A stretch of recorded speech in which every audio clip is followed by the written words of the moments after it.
스포츠.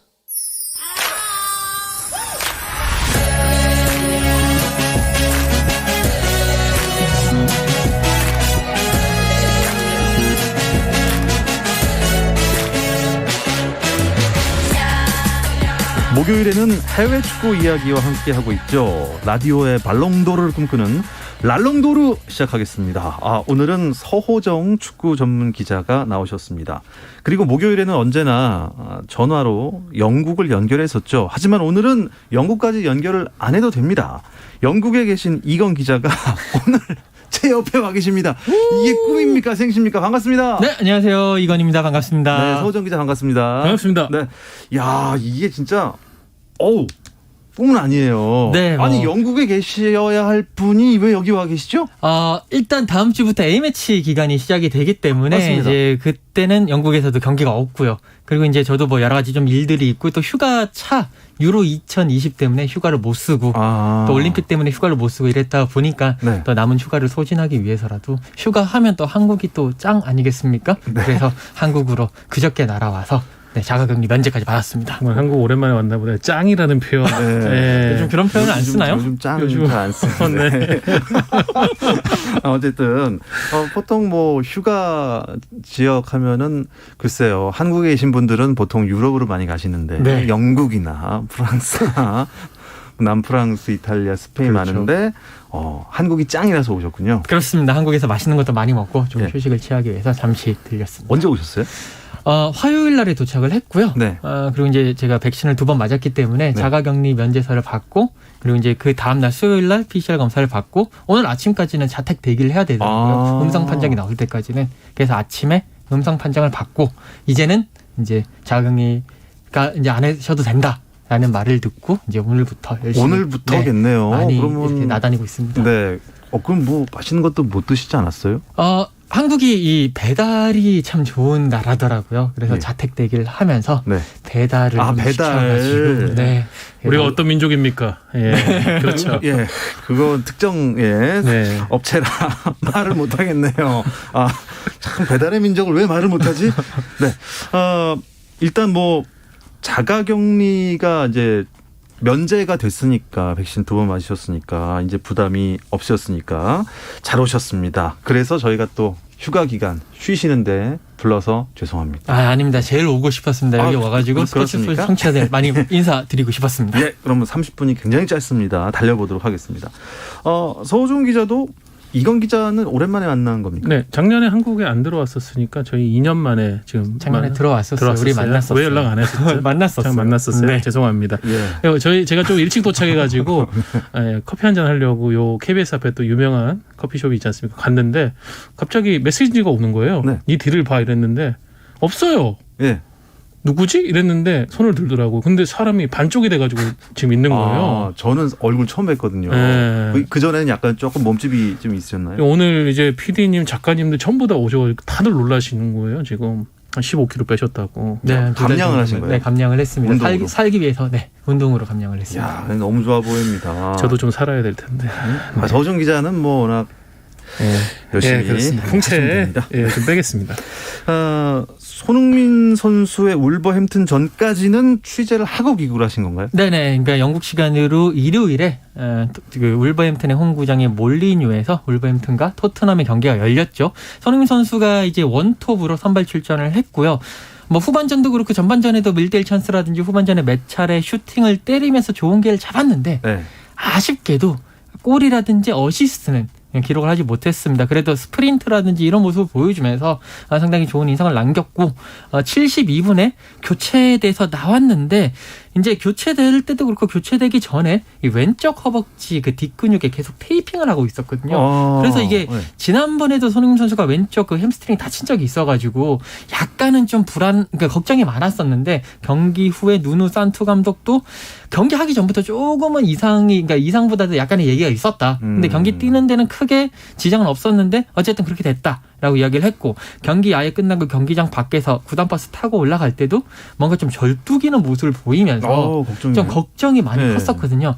하지만 이제 어제 그 토트넘이 공개한 훈련에서 손흥민 선수가 정말 웃으면서 훈련하는 모습도 보여줬고 누누 산투 감독도 이제 그 질문을 받았는데 손흥민 선수 괜찮다. 예. 뛸 수 있다라고 약간의 하면서 뭐 네, 다행이었습니다. 근육통?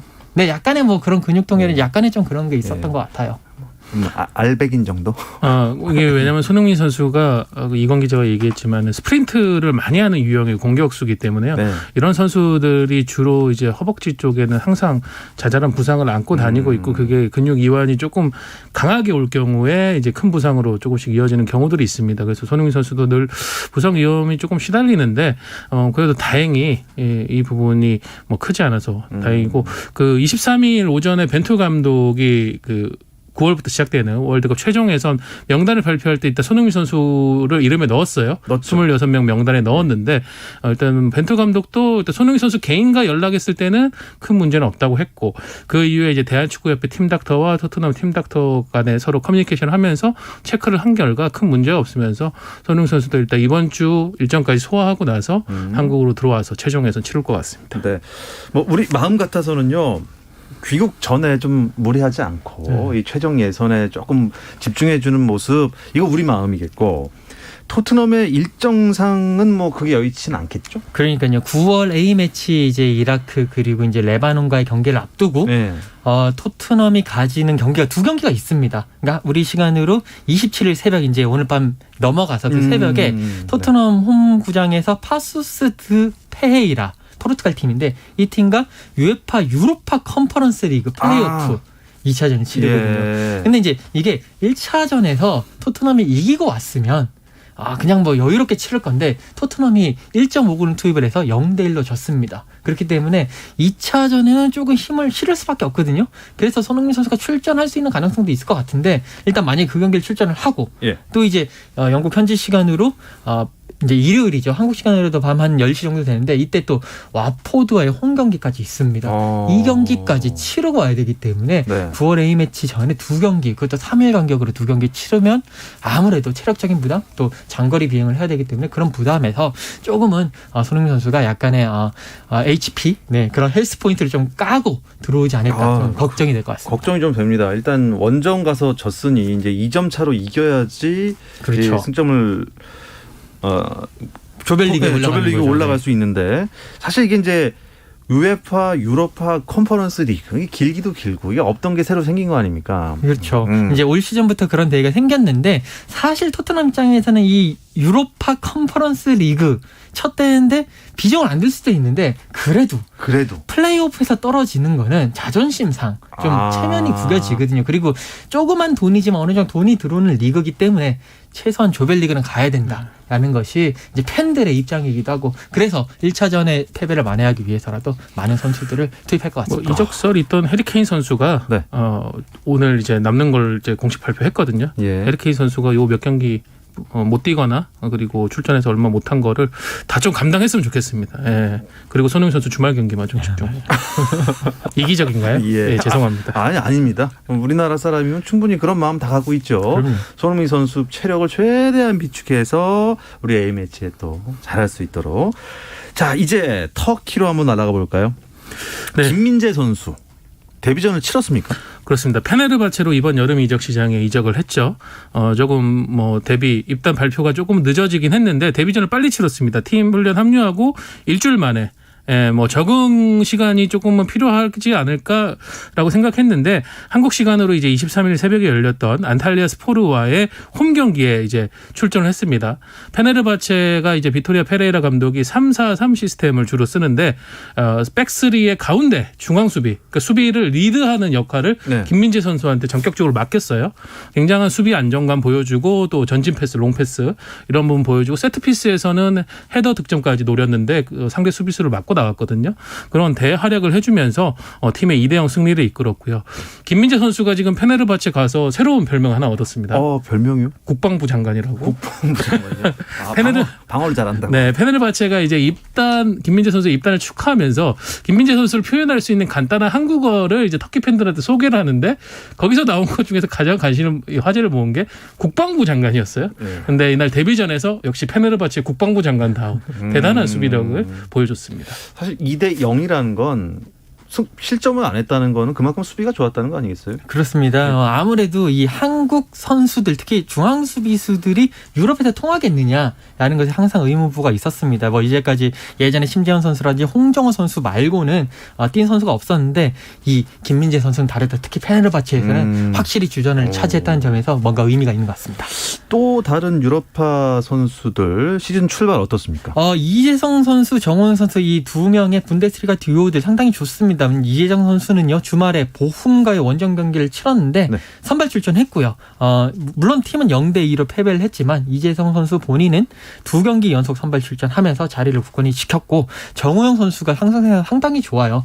지난번에 이제 라이프치히와의 경기에서 좋은 모습 보였고 그다음에 이제 그 전에 독일 축구협회컵 1라운드에서도 선발 출전했고 그리고 주말에 도르트문트와의 홈 경기 가졌는데 거기에서도 선발 출전하면서 특히 추가골을 이렇게 출발점 역할을 하는 걸 보여주면서 네. 이제 주전의 한 축을 차지를 했고요.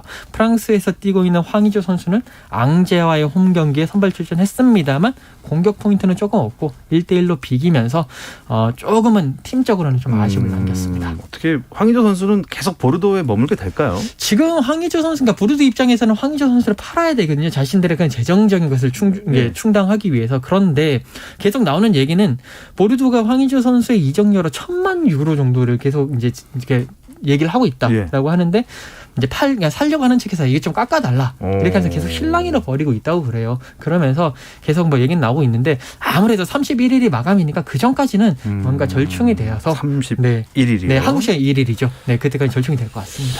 9월 A매치 벤투 명단을 조금 설명을 해주시죠, 서우정 기자. 네, 이제는 김민재 선수까지도 이제 유럽파로서 수비수에 가세를 했기 때문에 유럽파들이 참 중심을 이루고 있는데 제가 명단을 한번 얘기 드리겠습니다. 골키퍼는 울산의 조현우, 가시와의 김승규, 그리고 김천, 상무, 군인 이적 구성윤 선수 뽑혔고요. 수비는 간바의 김영건, 페네르바체 김민재, 김천의 박지수와 정승현, 그리고 성남의 권경원 선수 센터백입니다. 그리고 LAFC 김문환, 전북 이용, 포항의 강상우, 울산의 홍철, 수원의 이기재 이상 수비수고요. 미드필더는 카타르 알사드의 정우영, 중국 산둥 손준호, 그리고 러시아에서 활약하고 있죠. 카자한 황인범 선수가 모처럼 돌아왔습니다. 그리고 마인츠의 이재성, 수원으로 복귀한 권창훈, 알두아일의 남태희, 울산 이동경, 토트넘의 손흥민, 서울의 나상호, 라이프치히의 황희찬, 전북의 송민규 선수 뽑혔고요. 공격수는 보르도의 황의조 선수, 그리고 또 다른 군인인 김천의 조규성 선수가 생애 첫 A대표팀에 발탁이 됐습니다. 공격수로 발탁이 됐네요. 제가 근데 계속 기다리고 있는데 이강인 선수 이름이 좀 안 들리는데 아무래도 좀 팀 내 입지와도 관련이 있어 보입니다. 이 이야기 잠시 쉬었다 와서 나누겠습니다. 당신의 팀이 가장 빛나는 순간 스포츠 박태원 아나운서와 함께합니다.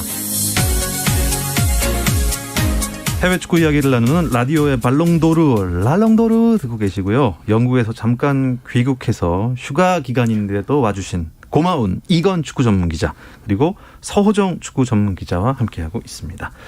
이강인 선수 얘기를 계속해 볼까요? 대표팀에서 제외가 됐다. 이게 무슨 의미일까요? 안 그래도 이제 벤투 감독이 23일 대표팀 명단을 발표할 때 이강인 선수에 대한 질문을 받았습니다. 벤투 감독의 답변은 심플했는데요. 전술적 이유 그리고 전략적 이유에서 이강인을 제외했다라고 얘기를 했습니다. 지난 6월 열렸던 2차 예선 때도 이때 이강인 선수는 뽑히지 않았었는데 당시에는 이제 올림픽 준비도 병행하고 있었기 때문에 이강인 선수가 올림픽에 좀 집중할 수 있는 상황을 만들어주기 위한 차원이었다고 하면은 지금 상황은 조금 복잡한 것 같아요. 일단은 소속팀에서 지금 이적 시장에서 좀 복잡한 상황으로 인해서 경기에 나서지 못하고 있고 그리고 황인범 선수가 부상에서 돌아오고 있고 다른 중앙 미드필더들도 전체적으로 잘해주는 분위기 속에서 이강인 선수의 대표팀 내 경쟁력이 약간은 벤투 감독이 볼 때는 이제 그 선수들에 미치지 못한다 이런 판단까지 한 것 같습니다. 아니 우리 슈터리 이강인 선수 지금 소속은 발렌시아인가요? 네, 발렌시아에서 소속을 하고 있는데 이번 시즌에 아직까지 한 경기도 못 뛰고 있습니다. 그러니까 올림픽을 갔다고 난 이후에 어느 정도 휴식기는 가질 수가 있어요. 그런데도 이제 뭐 1라운드는 그렇게 빠질 수가 있는데 그 이후에도 2라운드, 3라운드 하면서도 이 한 경기 아예 그 출전 명단에 올라가지 못하면서 지금 현 상황에서는 사실상 전력 외다. 라고 볼 수가 있고 지금 이제 바뀐 발렌시아 감독도 4-4-2 포메이션을 주로 쓰는데 이강인 선수 같은 경우에는 4-4-2 포메이션에서는 좀 뛸만한 자리가 좀 애매하거든요. 측면을 돌리기도 그렇고 중앙에 가면 뭐 스피드라든지 약간 약간의 수비적인 그런 가담 부분에서 약간의 약점이 있기 때문에 그런 부분이 좀 아쉬운 데다가 또 이 라리가는 넌 EU, 그러니까 EU 국적이 아닌 선수들은 팀당 3명까지밖에 못 뛰거든요. 이런 상황에서 지금 넌 EU 선수가 4명이 있기 때문에 여기에도 걸리면서 여러 가지 지금 뭐 전력에 이제 팔아야 된다. 라는 그런 의견들이 이제 많이 나오고 있는데 이적 시장 끝까지 한번 지켜봐야 될 것 같습니다. 이적을 하는 게 맞죠? 그렇죠. 그리고 지금 이적을 할 수 있는 상황들이 형성이 되는 것 같습니다. 이건 기자가 얘기해 주셨듯이 프리메라 리가 스페인은 논 EU, 그러니까 EU 국적이나 여권을 갖고 있지 않은 선수는 이제 3명만 보유를 할 수 있는데 지금 오늘 이제 발렌시아가 공식적으로 발표를 했거든요. 브라질 국적의 공격수 마르코스 안드레 선수 영입을 발표를 했습니다. 그렇게 되면서 지금 이강인 선수 외에도 3명의 한도가 다 채워졌어요. 그러니까 발렌시아 입장에서 이강인 선수를 어떻게든 좀 뭐 임대든 이적이든 정리를 해야 되는데 지금 상황이 여러 팀들과 조율을 했지만은 이강인 선수 개인의 어떤 상황 혹은 상대 팀 클럽의 어떤 상황 이런 것들이 잘 맞지 않으면서 계속 이적이 형성이 되지 않고 있거든요. 그러다 보니까 지금 발렌시아가 나중엔 도저히 안 되면 이강인 선수를 자유계약으로 풀 수 있다는 그런 이제 방식까지도 고민을 하게 되는 상황입니다. 그렇게 된다고 하면 이강인 선수도 조금은 폭넓게 본인이 다양한 옵션들을 선택할 수 있는 그런 이적도 가능할 것 같습니다. 글쎄요. 뭐 어떤 시나리오가 열려 있는 거죠 지금? 일단은 여름 이적 시장이 한국 시간으로 9월 1일까지입니다. 약한 닷새? 그 정도 남아있죠. 엿새, 닷새 정도 남아있는데 첫 번째 시나리오는 발렌시아가 일단은 이강인 선수와의 계약 기간이 내년 여름까지거든요. 네. 그러면 뭔가 투자했던 투자금을 회수하기 위해서라도 지금 빨리 팔아야 되는데 약간 돈을 깎아가지고 이렇게 어느 정도의 돈을 회수를 하면서 파는 방법 아니면 아예 임대로 주고 난 다음에 반 시즌 뛰게 하고 다음 시즌 겨울 이적 시장에 아예 완전 이적으로 가는 방법이 있고 서준 기자가 이야기한 대로 어차피 못 쓸 거 그냥 이강인 선수와 그 계약 기간을 종료를 시켜가지고 FA를 줘가지고 그렇게 하는 방법 그 3가지 방법이 있는데 어찌 됐건 간에 이강인 선수 다른 팀에 가서 뛸 가능성이 지금으로서는 좀 높지 않나라는 예상입니다. 어느 팀에 가더라도 멋진 모습 더욱 발전된 모습 기대하겠습니다. 일단 A매치가 9월 초부터 시작이 되니까요. 대표팀 얘기를 좀 해보겠습니다. 서 기자. 이번 대표팀 명단을 쫙 보니까 어떤 특징이 보이던가요? 일단 작년에는 코로나로 인해 가지고 대표팀이 제대로 운영이 되지 못했지만은 올해는 3월에 좀 뭐 뼈아픈 패배가 있었지만 한일전도 치렀고 6월에 2차 예선 3연전을 치르면서 벤투 감독이 다양한 선수, 다양한 뭐 경기 이제 정황들, 전술, 플랜 이런 것들에 맞는 선수들을 테스트를 하면서 기존에 본인이 갖고 있던 구상하고 한번 비교를 해가지고 거기서 최적의 그래도 멤버를 뽑은 것 같습니다. 물론 안 뽑힌 선수들에 대한 뭐 아쉬움도 일부 있을 수는 있지만은 전체적으로 이번 명단을 봤을 때는 뭐 공수 전체적으로 빈틈이 거의 없는 현재 한국의 어떤 축구 선수 자원에서 뽑을 수 있는 최상의 밸런스가 아닌가. 그리고 다양한 역할을 해줄 수 있는 선수들이 특히 많다. 상대팀의 상황, 경기 상황에 따라 가지고 유연하게 대응할 수 있는 옵션들이 상당히 많다. 이렇게 평가를 할 수 있겠습니다. 이건 기자는 대표팀 명단 어떻게 보시나요? 최종 예선을 이제 치르는 거기 때문에 이제는 완전히 결전입니다. 맞아요. 한 경기 한 경기가 네. 무조건 이겨야 되는 경기이기 지면 안 돼요. 때문에 그렇죠. 특히 이제 8경기 중에 홈 경기가 4경기인데 우리나라 말고는 다 중동 팀들이잖아요. 예. 그렇기 때문에 9월달에 홈 2연전인데 이거는 무조건 이기겠다. 필승의 전략, 검증된 카드를 가장 많이 좀 뽑아온 것 같습니다. 네. 그렇다면 다음 주 딱 이 시간이에요. 다음 주 목요일 9월 2일 날 이라크전이 있습니다. 이라크가 만만한 팀이 아닌데 두 분 어떻게 보시나요? 일단 조금 걱정이 되는 부분은 이라크는 지금 선수단을 20일 전에 이미 소집을 해가지고 전지훈련을 스페인과 터키 두 곳에서 이미 진행을 하면서 네. 조직력을 최대한 끌어올리는데 한국에 이제 들어옵니다. 근데 또 이라크에게 불운한 소식은 지금 골키퍼 1번 골키퍼와 2번 골키퍼가 모두 부상을 당했어요. 주전 공격수도 지금 부상이라고 합니다. 그러니까 전력 감소는 좀 있거든요.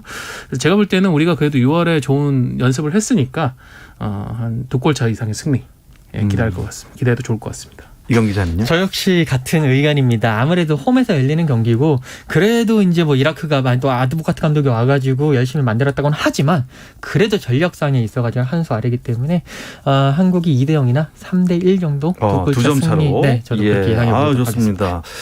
그럼 저는 어떻게 걸죠? 4대1로 해야 돼요. 시원하게 3골 차 가시죠. 3대0. 예. 항상 이렇게 말려갖고 맞춰본 적이 없어요. 예. 아무튼 뭐 A매치 기간 앞두고 있기 때문에 그래서 이건 기자도 휴식차 귀국을 하신 거고요.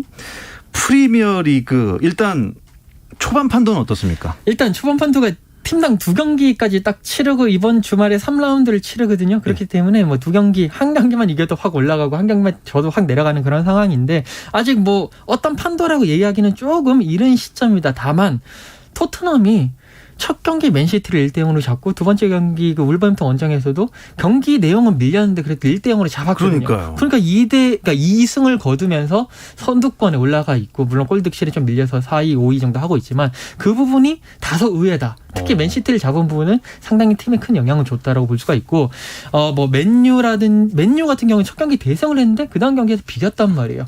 그런 걸 보고 있으면 확실히 프리미어리그 초반에는 누구도 정말 강팀도 확실히 없고 그렇다고 약팀도 물론 이제 이렇게 경기가 많이 차이 난 경기도 있긴 하지만 전체적으로는 팀의 전력이 탄탄해지면서 지금은 도토리 키재기를 하고 있지 않느냐. 아직까지는 네. 도토리를 키를 재고 있으니 얼마나 어렵겠습니까?